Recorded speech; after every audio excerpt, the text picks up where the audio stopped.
Sarah Mitchell stared at the demolition crew tearing down her beloved pool, her neighbor Karen's mocking laughter echoing across the fence.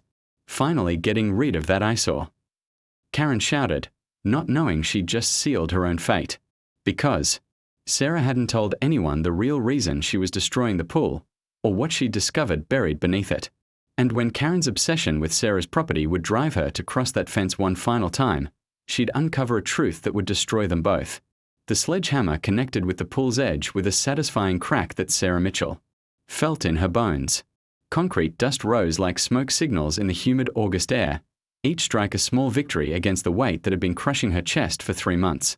You sure about this, Mrs. Mitchell? Tommy Rodriguez, the demolition crew leader, paused mid-swing, sweat beading on his weathered forehead. Pull like this. It's worth more than most people's cars. Sarah pulled her sun hat lower, shielding her eyes from both the glare and Tommy's questioning gaze. I'm sure. The pool had been David's pride and joy. Olympic length, heated, with underwater lighting that turned the water into liquid sapphire at night. He'd spent every weekend for 2 years designing it, overseeing its construction, fine-tuning every detail. Their neighbors had been envious, all except one. Finally, the voice cut through the morning air like fingernails on a chalkboard. Sarah's spine stiffened as she turned toward the 8-foot privacy fence that separated her property from the Hendersons. Karen Henderson's perfectly coiffed blonde head appeared above the fence line, standing on what Sarah knew was an expensive patio chair, getting rid of that monstrosity at last. Karen's voice dripped with false sweetness. I told Harold just last week that eyesore was bringing down all our property values. Sarah's hands clenched into fists. In the 3 years since the Hendersons had moved in next door, Karen had filed 17 complaints with the Homeowners Association about the pool. Too loud. Too bright. Too close to the property line, which it wasn't. Sarah had the surveys to prove it.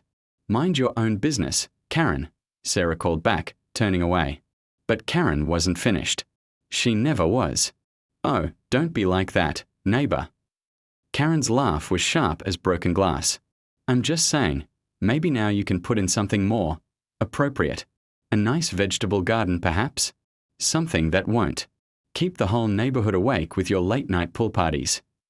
Sarah whirled around. Pool parties? I haven't had a single person over since. She caught herself, swallowing the words before they could escape. Since David died. Since the cancer took him in May. Since she'd been left alone in a house that felt too big, too quiet, too empty. Since what, dear? Karen's eyes glittered with predatory interest. She lived for drama, fed on other people's pain like a vampire. Cat got your tongue. Tommy cleared his throat uncomfortably. We should get back to work. This concrete's gonna get harder to break as the day heats up. Sarah nodded, grateful for the interruption. Do what you need to do. As the demolition crew resumed their work, Karen's voice rose above the noise. You know, Sarah, I always wondered why David built that pool so deep. Seemed excessive for just the two of you. What was it, 12 feet at the deep end? 14, Sarah corrected automatically, then cursed herself for engaging. 14. My goodness. Deep enough to hide just about anything, wouldn't you say? Something cold slithered down Sarah's spine. Karen's tone had changed, become calculating. Sarah forced herself to keep walking toward the house, but Karen's words followed her like a shadow. I mean, all that digging, all that concrete, a person could bury just about anything under there and no one would ever know. Sarah's hand froze on the back door handle. She turned slowly, meeting Karen's pale blue eyes across the fence. What are you suggesting? Karen's smile was razor thin. Oh, nothing at all, dear. Just making conversation. Though I do hope you got all the proper permits for this demolition. The city's very strict about that sort of thing. Wouldn't want you to get in trouble with code enforcement. I have all the permits I need. Of course you do. Karen's chair creaked as she shifted her weight. Still, it's funny how the city sometimes misses things. How people sometimes forget to mention certain details when they file their paperwork. The threat was subtle but unmistakable. Sarah had dealt with Karen's passive-aggressive warfare for 3 years, but this felt different. More personal. More dangerous.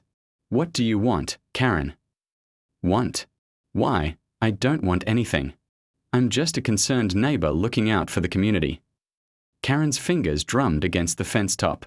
Though I have to admit, I'm curious about what you might find under all that concrete. Aren't you? Sarah's blood turned to ice water. There's nothing under the concrete except dirt. Karen's eyes never left Sarah's face. Well, I suppose we'll find out soon enough, won't we? Demolition has a way of bringing things to light. Hidden things. Secret things. Behind Sarah, the sound of breaking concrete continued, each strike now feeling like a countdown. She wanted to run, to call off the crew, to preserve the secret she'd been carrying for 3 months. But it was too late for that. The process had started, and Karen was watching every move like a hawk circling wounded prey. Enjoy your demolition, Sarah, Karen called out, her voice saccharine. I'll be keeping a close eye on things. Making sure everything's above board. Sarah stumbled into her house, her heart hammering against her ribs. She leaned against the closed door, trying to catch her breath, trying to think. Karen couldn't know. There was no way she could know about the envelope David had given her the night before he died, or what it contained. No way she could know about the decision Sarah had made in her grief-stricken state 3 months ago. Through the kitchen window, Sarah watched the demolition crew work. Soon they would reach the deep end. Soon they would break through the concrete at the bottom where the water had been 14 feet deep. Soon they would find what Sarah had hidden there in the dark hours. After David's funeral, when the world had seemed to end and nothing had mattered except keeping his final secret safe. Her phone buzzed. A text message from an unknown number.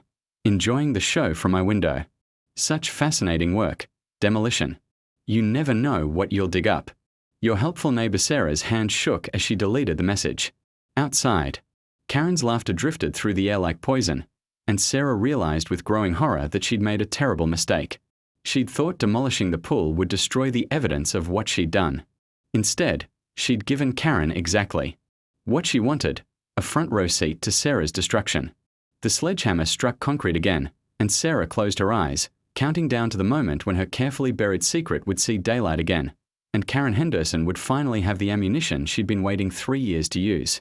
By 3 o'clock, the August sun had turned the demolition site into a furnace. Sarah stood at her kitchen sink, pretending to wash dishes while watching the crew work through the window. They'd made significant progress.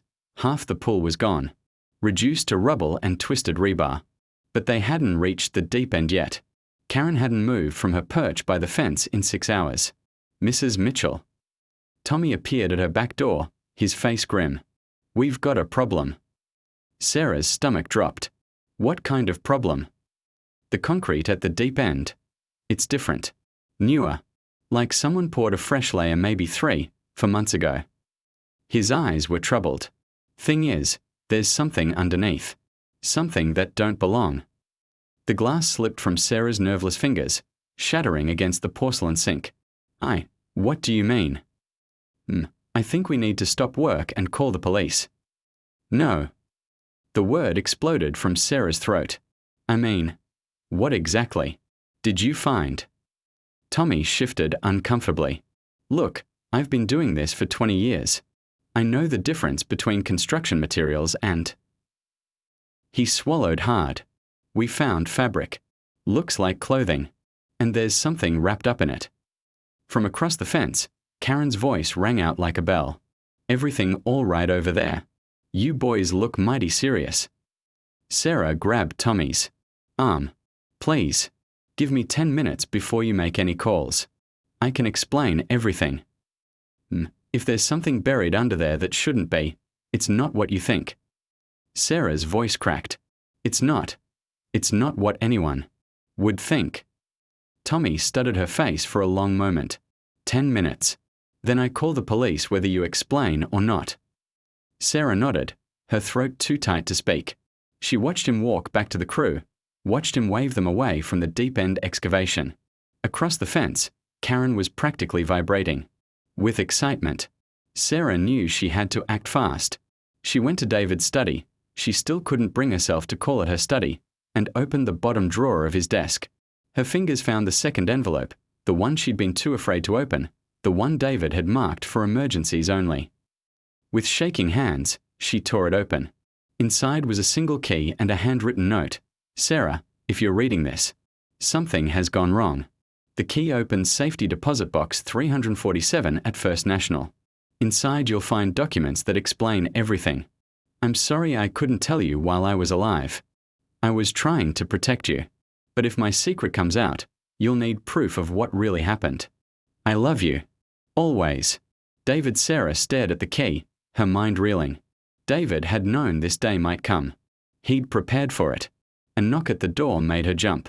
Through the peephole, she saw a familiar uniform, Officer Janet Pierce from the Neighborhood Patrol Division.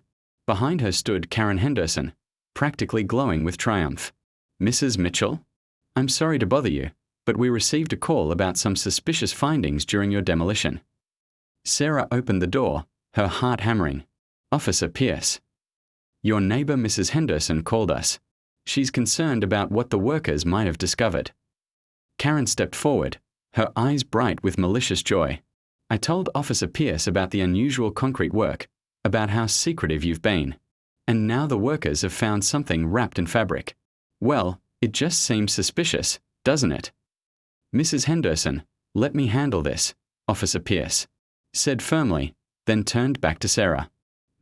I'm going to need to take a look at what they found, just to rule out any irregularities. Sarah nodded, knowing she had no choice. They walked around the house to the backyard, where Tommy and his crew stood in an awkward cluster near the excavation. Officer Pierce approached the hole and peered down. Jesus, she muttered. In the broken concrete, clearly visible now, was a large bundle wrapped in what looked like a white sheet. It was roughly human-sized, and the fabric had a yellowed, aged appearance that made Sarah's stomach turn. When did you pour this section of concrete, Mrs. Mitchell? Officer Pierce asked. 3 months ago, Sarah whispered. 3 months. Why would you need to repower part of an existing pool?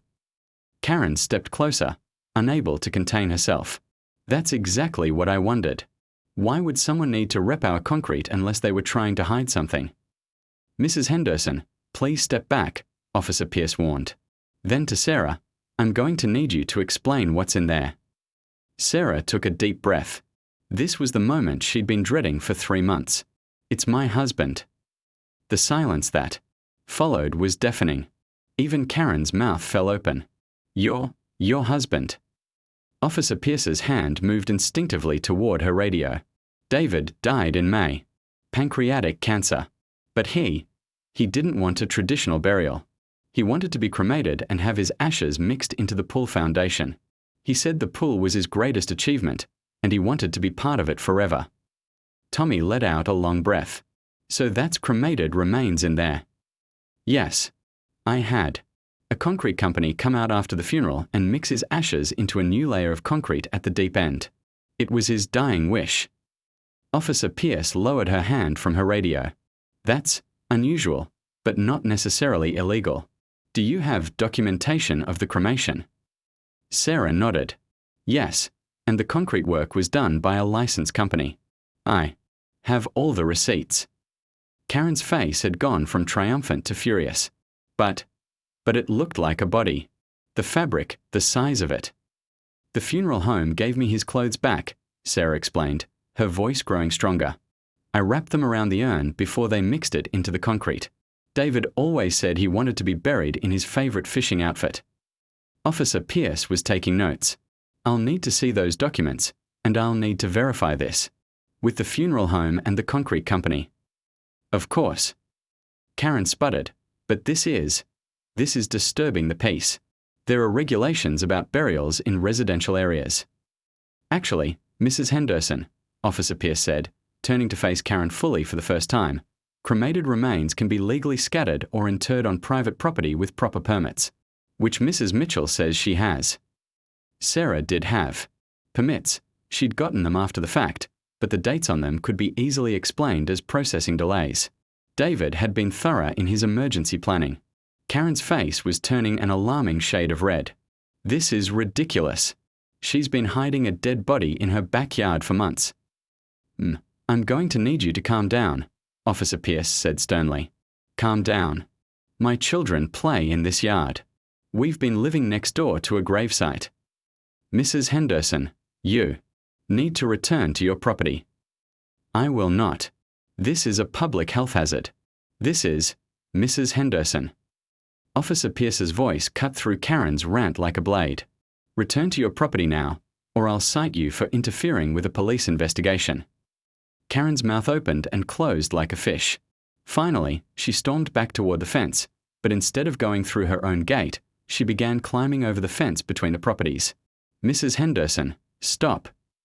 Officer Pierce called out, but Karen was beyond reason. She dropped down into Sarah's yard, her face twisted with rage. I know something's not right here. I've been watching this house for 3 years, and I know when. People are lying. You are now trespassing on private property. I need you to leave immediately. I'm not leaving until I see what's really in that concrete. Karen lunged toward the excavation site, but Officer Pierce caught her arm. That's enough. You're under arrest for criminal trespassing. The sound of handcuffs clicking shut was the sweetest music Sarah had heard in months. Karen's protests grew shriller as Officer Pierce read her rights, but Sarah barely heard them. She was watching Tommy and his crew, who were looking at the wrapped bundle with new understanding. So we just leave it alone? Tommy asked. Sarah looked down at the concrete grave she'd created for David's final wish. Actually, no. Keep digging. He wouldn't want to stay buried. He'd want to be free. As Karen was led away in handcuffs, still screaming about property values and public health hazards, Sarah felt something she hadn't experienced since David's death, peace. But as Officer Pierce's car disappeared around the corner with Karen, in the backseat, Sarah realized her relief might be premature, because Karen Henderson wasn't the type to give up easily. And now she knew exactly where David was buried, which meant she'd be back. And next time, she'd be ready for war. Sarah should have known that 8 hours in a holding cell would only make Karen Henderson more dangerous. The first sign of trouble came at dawn, 3 days after Karen's arrest. Sarah woke to the sound of chainsaws. She stumbled to her bedroom window and felt her blood freeze. Karen was standing in her own backyard, directing a tree service crew as they cut down the massive oak that had stood between their properties for over 50 years. The tree that had given Sarah's yard its only privacy from Karen's prying eyes. By noon, the oak was gone, and Karen had a clear line of sight to every inch of Sarah's property. She'd also installed something new, a security camera mounted on a 20-foot pole, pointed directly at the demolished pool site. Sarah's phone rang. Unknown number. Hello, neighbor. Karen's voice was sickeningly sweet. I hope you don't mind. The improvements to my yard. Harold thought we needed better security after recent events. That camera is pointed at my property, Karen. That's illegal. Oh, this old thing? It's pointing at my property line. If it happens to catch a glimpse of your yard, well, that's just incidental. Karen's laugh was like acid. Besides, I want to make sure nothing else gets buried over there without proper notification to the authorities. The police cleared. Me. The permits are all valid. The police cleared you this time. But you know what they say about criminals. They always return to the scene of the crime. David wasn't a crime, Karen. He was my husband. Funny thing about cremated remains, though. They are very distinctive. Grey ash, bone fragments. Not really the kind of thing you'd mistake for anything else. Karen's voice dropped to a whisper. So imagine how curious I was when Harold helped me research what human decomposition looks like after 3 months underground. Sarah's grip tightened on the phone. What are you talking about? Well, according to the forensics websites I've been reading, a body buried in concrete wouldn't decompose the same way as cremated remains. Different color, different texture, different smell. The kind of differences a sharp-eyed neighbor might notice if she happened to be watching during an excavation. The threat was clear. Karen was suggesting that what they'd found wasn't cremated remains at all, but an actual decomposing body. It was insane, but Sarah realized with growing horror that Karen didn't need to be right. She just needed to plant enough doubt to reopen the investigation. You're sick, Karen. I'm thorough and patient, and I have time now. Harold's taking early retirement, so I'll be home all day, every day, watching that camera feed. Karen's voice turned sing-song. Did you know that disturbing a grave is a felony? even if it's your own husband's grave? Especially if there are questions about whether the death was actually natural. The line went dead. Sarah sank into a kitchen chair, her hand shaking.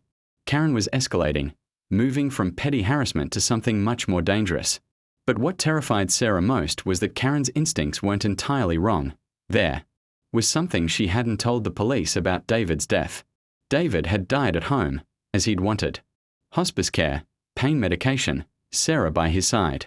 Natural death from cancer, exactly as the death certificate stated. But in those final hours, when the pain had become unbearable and the morphine wasn't enough, David had begged Sarah to help him end it. She'd said no. She'd held his hand and told him to wait, that the pain would pass, that the morphine would kick in. But when he'd asked her to increase the dosage on his 4-drip, just a little, just enough to ease the suffering, she'd hesitated only a moment before turning the dial. The extra morphine hadn't killed him. The cancer had done that 3 hours later, with David peaceful in his sleep. But Sarah had never told anyone about those few extra milligrams, about that moment of mercy that could be construed as assisted suicide if someone wanted to interpret it that way. Someone like Karen, who was clearly prepared to twist any detail into evidence of wrongdoing. Sarah was startled from her thoughts by a knock at the door. Through the peephole, she saw a young woman in a business suit, holding a clipboard. "Mrs. Mitchell? I'm Rebecca Martinez from County Health Services. We've received a complaint about an unpermitted burial on your property." Sarah's heart sank. Karen had made good on her threat faster than expected. "I have all the permits," Sarah said, opening the door. Officer Pierce confirmed everything was legal. "Yes, but the complaint alleges that the burial may not be what it was represented to be. We are required to investigate any reports of improper disposal of human remains." Over Rebecca's shoulder, Sarah could see Karen standing at her fence, arms crossed, watching with barely contained glee. "What exactly does that mean?" "We'll need to exhume the remains for proper identification and cause of death verification. It's standard procedure when there are questions." "Questions from whom?" Rebecca consulted her clipboard. The complaint was filed by a Mrs. Karen Henderson, who claims to have witnessed suspicious activity related to the burial. She's provided sworn statements about unusual behavior, secretive concrete work, and discrepancies in your story. Sarah felt the walls closing in. "How long do I have?" "The exhumation order will be served tomorrow." "I'm sorry, Mrs. Mitchell, but once a formal complaint is filed, we have to follow protocol." After Rebecca left, Sarah stood in her empty backyard, staring at the concrete rubble where David's remains lay buried. Tommy's crew had carefully reburied the ashes after the police inspection, but now they'd be dug up again, subjected to analysis, tested and prodded by strangers who would never understand what David had meant to her. Her phone buzzed. Another message from Karen. "Hope you said goodbye. Tomorrow should be very educational for everyone involved." That night, Sarah sat in David's study, holding the key to his safety deposit box. She'd been afraid to use it, afraid of what other secrets she might discover. But with exhumation looming, she realized she was out of options. At First National Bank the next morning, Sarah's hand shook as she turned the key in safety deposit box 347. Inside, she found exactly what David had promised, documents that explained everything. Medical records showing that David's cancer had been misdiagnosed initially. He'd actually had a treatable form that could have given him years more life. Records of the malpractice lawsuit he'd been quietly pursuing against Dr. Marcus Webb. And most shocking of all, evidence that Dr. Webb had been falsifying patient records to cover up his mistakes. David had been building a case that would have destroyed Dr. Webb's career and possibly sent him to prison. But David had died before he could file the lawsuit, and Dr. Webb had no idea how close he'd come to exposure. The final document in the box was a letter addressed to the district attorney, detailing everything David had discovered. All it needed was Sarah's signature to file the complaint posthumously. As Sarah read through the evidence, a plan began to form in her mind. Karen wanted to dig up David's remains? Fine. But she'd also be digging up something much more dangerous, evidence of a cover-up that went far beyond a neighbor dispute. Sarah signed the letter and walked directly to the DA's office. By the time she returned home, the exhumation was already underway. Karen stood at her fence like a general watching a victory, her camera recording every moment. But Sarah no longer felt afraid. Because in 3 hours, when the medical examiner arrived to analyze David's remains, they wouldn't just find cremated ashes. They'd find evidence of the malpractice that had killed him, evidence that David had literally taken to his grave. And Dr. Marcus Webb, who'd thought his secret was buried forever, was about to discover that some graves refused to stay closed. As the excavation team carefully lifted the wrapped bundle from the concrete, Sarah caught Karen's eye across the fence and smiled. Karen's triumphant expression faltered, confusion replacing victory. She had no idea that in trying to destroy Sarah, she'd just helped expose the real killer. Dr. Marcus Webb was having lunch at the country club when his phone rang with news that would destroy his life. "Doctor, this is Detective Ray Morrison with the District Attorney's Office. We need to discuss your treatment of David Mitchell." Webb's fork froze halfway to his mouth. Around him, the Tuesday lunch crowd continued their conversations about golf handicaps and stock portfolios, oblivious to the fact that Webb's world was crashing down. David Mitchell? He passed away several months ago. Pancreatic cancer, very sad case. "Yes, sir. That's what we need to talk about. We've received evidence suggesting there were irregularities in his diagnosis and treatment." Webb's throat went dry. "I'm afraid I don't understand. We'll need you to come in for questioning this afternoon. And doctor, you might want to bring a lawyer." 3 miles away, Sarah watched through her kitchen window as the medical examiner's team carefully documented David's exhumed remains. The cremated ashes were exactly as she described, but hidden within the concrete were the items David had asked her to bury with him, his final insurance policy against the man who'd killed him. A waterproof container held copies of all the medical records David had secretly obtained. X-rays showing his cancer was initially stage 2, not the terminal stage for Dr. Webb had claimed. Lab results that had been altered. Communications between Webb and the lab technician who'd helped falsify the records. Everything needed to prove that David could have lived years longer with proper treatment. Karen stood at her fence, her camera still recording, but her earlier triumphant expression had been replaced by confusion and growing alarm. The medical examiner wasn't treating this as a criminal investigation anymore. They were treating it as evidence in a malpractice case. "What's happening over there?" Karen called out to Sarah. Sarah turned to face her neighbor, feeling a calm she hadn't experienced in months. "Justice, Karen. Something you wouldn't recognize. Don't be cryptic with me. I demand to know what they found." "They found exactly what I said they would. David's cremated remains, along with evidence of the medical malpractice that killed him." Karen's face went pale. "Medical malpractice. Dr. Webb misdiagnosed David's cancer. Told us it was terminal when it was actually treatable. David died because Webb was covering up his mistakes." Sarah's voice grew stronger with each word. "David spent his final months gathering evidence, and he asked me to make sure it saw daylight after his death. But I thought..." Karen stammered, her carefully constructed narrative crumbling. "You thought what? That I murdered my husband." Sarah laughed, but there was no humor in it. "You were so eager to destroy me that you never stopped to consider you might be wrong." Detective Morrison arrived 20 minutes later, just as the medical examiner's team was finishing their documentation. Sarah watched Karen retreat into her house as the detective examined David's evidence cache. "Mrs. Mitchell, this is extraordinary," Morrison said, holding up a file folder. "Your husband documented years of malpractice. Dr. Webb has been falsifying records, covering up misdiagnoses, even taking kickbacks from pharmaceutical companies to prescribe unnecessary treatments. David was thorough. He was building a case that would have put Webb away for decades. The question is, why didn't he file charges while he was alive?" Sarah looked at the detective steadily. "Because Webb convinced him he was dying. Hard to fight a legal battle when you think you only have weeks to live." Morrison nodded grimly.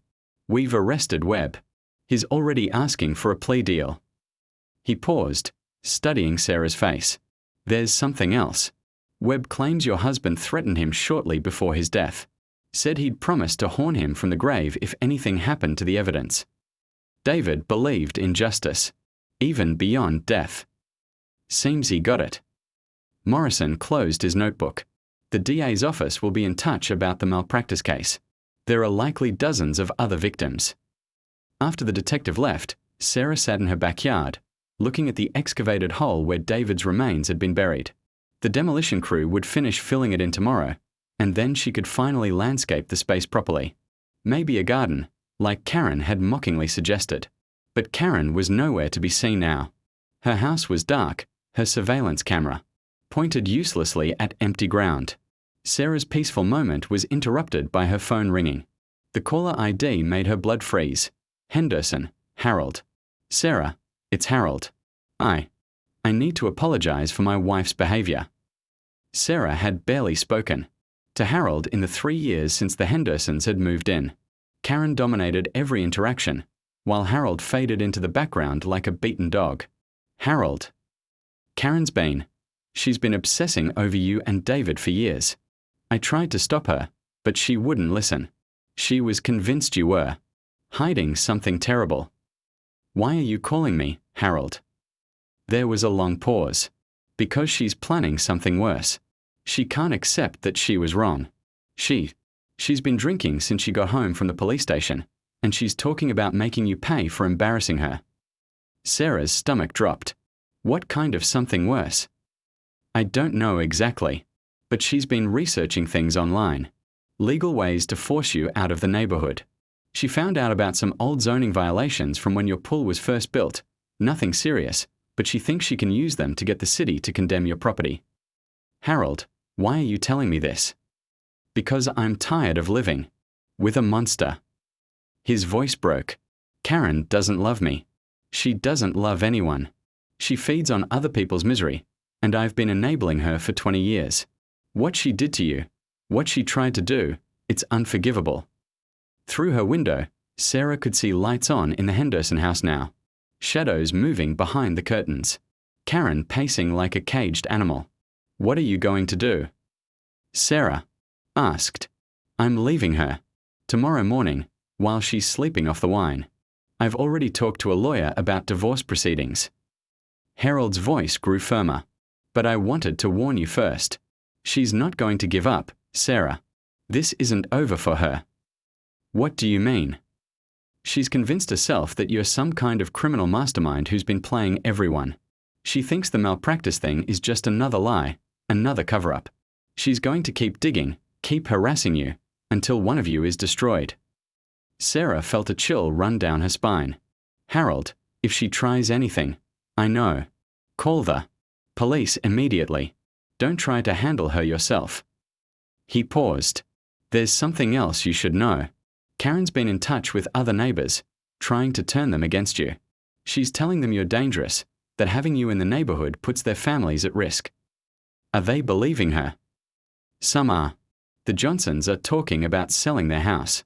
The Patel family is considering a restraining order against you, even though you've never done anything to them. Sarah closed her eyes. Even in defeat, Karen was still poisoning everything around her.